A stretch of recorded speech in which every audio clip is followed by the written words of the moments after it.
The Wisdom of Socrates, Plato, and Aristotle, and the Eternal Present. How are ideas passed on, and how do they change? The ideas of Socrates, Plato, and Aristotle are connected, yet they unfold in different ways. Aristotle was a student of Plato, and Plato was a student of Socrates. In this way, philosophy grew deeper over time. But their relationship was not a simple inheritance. Learning often develops by building on a teacher's ideas. However, these three were different.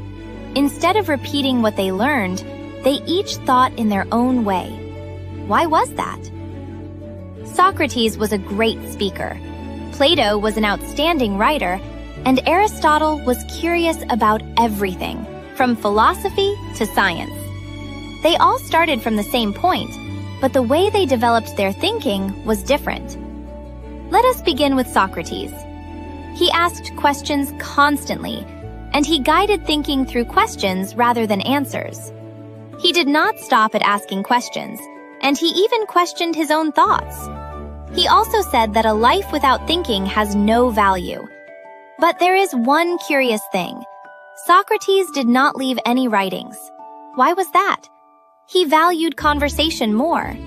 If writing is not understood, it cannot explain anything. In conversation, we can see each other's responses and share our thoughts more clearly. So he tried to find wisdom through questions shared between people. Then how do we know about Socrates? It is because of his student, Plato.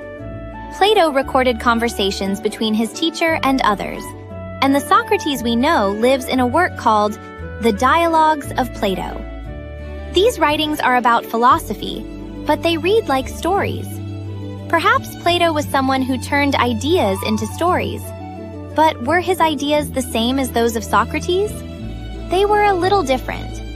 While Socrates focused on questions about reality and human life, Plato thought about unseen essence. He called this the idea. Let us imagine a perfect circle.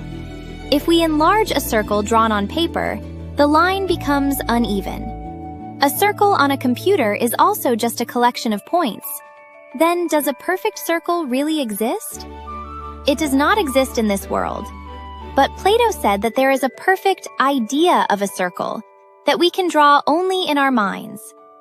All the circles we see are recognized as circles because they resemble that perfection. That was his idea. Then what about Aristotle? He chose a different path.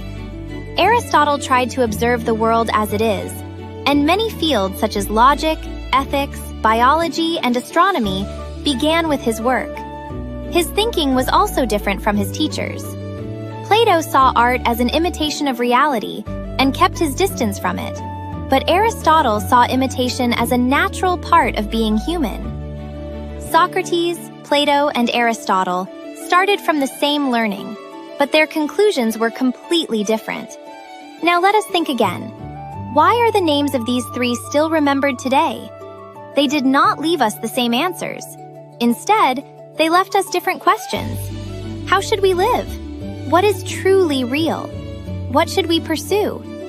Even after thousands of years, these questions are still meaningful.